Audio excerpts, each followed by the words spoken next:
এই তরকারিগুলো দিয়ে আজকে তেলাপিয়া মাছ রান্না হবে। হলুদ আর লবণ দিয়ে তরকারিগুলো ভেজে নিব। এখানে বেগুন আছে, 2টা কচুরমুখী আছে, আলু আছে।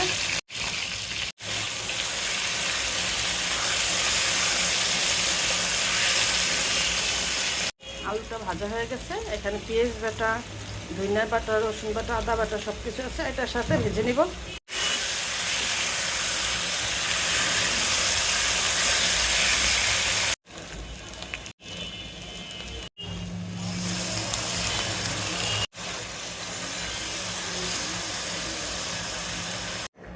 মাছটা দিয়ে দেবো।